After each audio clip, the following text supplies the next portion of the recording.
Qu'est-ce que le temps et comment fonctionne-t-il? Partie 3. Peut-on échapper au destin? Bonjour, je te souhaite la bienvenue. Je suis enchanté que tu sois ici. Avant de commencer, je t'encourage à regarder les 2 parties précédentes sur le thème du temps, afin que tu puisses suivre sans problème le fil de ce que je vais dire dans celle d'aujourd'hui. En fait, il y a une chose très étrange qui se passe avec ces vidéos, c'est que tu commences avec une idée en tête de ce dont tu veux parler et à la fin, tu te rends compte que tu prends un chemin complètement différent. Et tu ne sais plus comment arriver là où tu voulais aller. C'est idiot, mais ça a un côté drôle. Enfin bref. Dans la vidéo précédente sur le temps, je disais comment je comprenais son fonctionnement par rapport à la linéarité qu'une âme perçoit, à propos d'elle-même et de ses incarnations.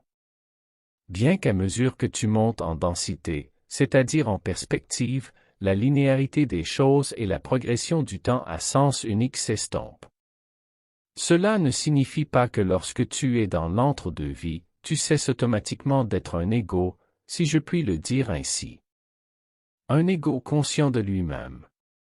Tant qu'il y a une perception de toi-même comme quelque chose ou quelqu'un, et non comme une autre personne, une autre chose ou quoi que ce soit, tu restes un personnage avec son propre contexte temporel et circonstanciel. Cela nous amène à penser que tu es en fait le maître de ton propre destin à tout moment, parce que si tu peux changer ton passé et ton avenir, comme nous l'avons dit précédemment, cela signifie que le destin sera toujours entre tes mains, n'est-ce pas? Devine? Oui et non. Prévisible, n'est-ce pas? Comme toujours absolument, cela dépend du point de vue. Imaginons une situation. Tu vas voir une voyante qui lit ton avenir, entre beaucoup de guillemets, et elle te dit que tu vas manger un gâteau dans les 3 jours. Un exemple étrange, je sais. Le premier jour, tu as un engagement et tu dois aller chercher quelqu'un chez lui. Il se trouve que c'est situé entre 2 boulangeries. Quelle malchance! L'odeur délicieuse de la boulangerie commence à te tenter d'une manière presque cruelle, parce que toi tu n'as pas envie de manger ce gâteau. Finalement, tu réussis à passer la première journée sans l'acheter. Le deuxième jour, tu rencontres quelqu'un dans la rue qui vend des petits gâteaux et qui a besoin de cet argent pour sa famille. Tu es confronté à un conflit éthique très fort. Tu décides de lui acheter le petit gâteau, mais tu le donnes à un parent lorsque tu rentres chez toi. Deuxième jour surmonté. Le troisième jour, il s'avère que c'est ton anniversaire. Ta famille t'a préparé un énorme gâteau appétissant de ta saveur préférée, avec un aspect et une texture que tu ne te pardonnerais jamais de laisser de côté. Tout le monde insiste parce qu'ils l'ont fait pour toi, alors comment pourrais-tu ne pas manger ce gâteau? La question importante est maintenant, as-tu vraiment envie de manger un gâteau ou une tarte? Je plaisante. Ce qui est important maintenant, est que c'est là que les avis sont partagés et je pense que même ici, parmi nous, il en sera de même. Il y a ceux qui pensent que tout cela signifie que tu es destiné à manger ce gâteau et que tu auras beau l'éviter, au final tu finiras par le manger. C'est ton destin et il doit être respecté. Mais c'est là qu'intervient mon opinion, qui te plaira certainement à toi, si tu sais lire entre les lignes de ce que cela pourrait signifier. Revenons au moment de l'anniversaire. En fin de compte, avec une volonté de faire, tu veux te prouver que tu es capable d'échapper à ce destin et montrer à la voyante que tu peux le changer autant que tu le souhaites. Tu as réussi et tu n'as pas mangé de gâteau ces jours-là. Bien plus tard, il est temps pour toi de retourner à un certain niveau de l'entre-deux-vie, ou même à la source elle-même, et surprise. La décision que tu as prise de te battre pour changer ton soi-disant destin était elle-même ton destin.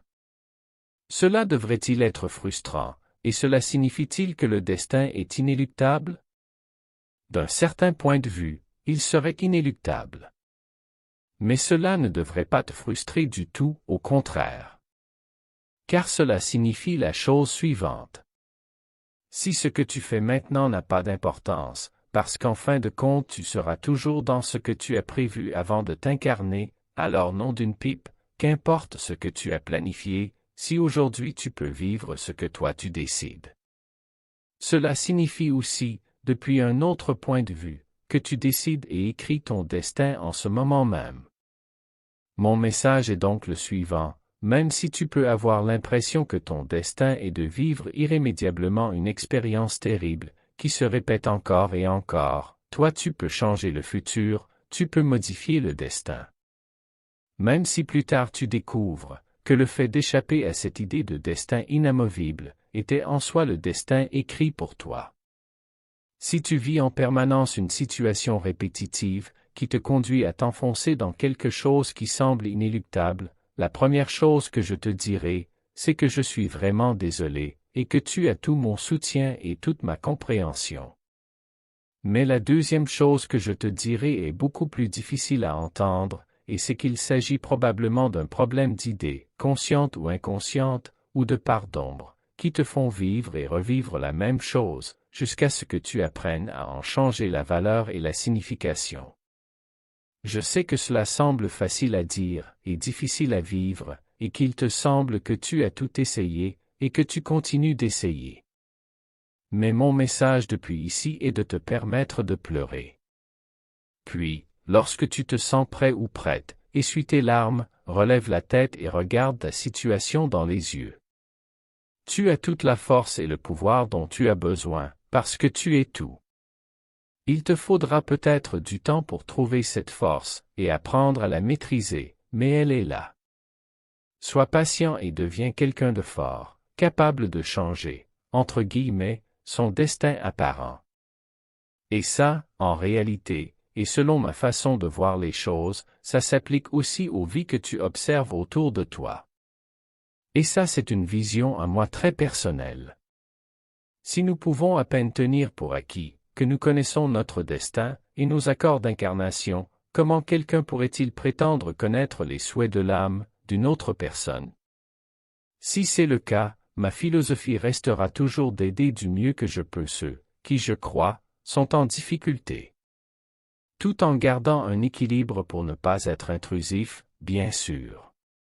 Tout ce qui a été expliqué aujourd'hui peut nous amener à nous poser deux questions que je laisserai pour la prochaine vidéo.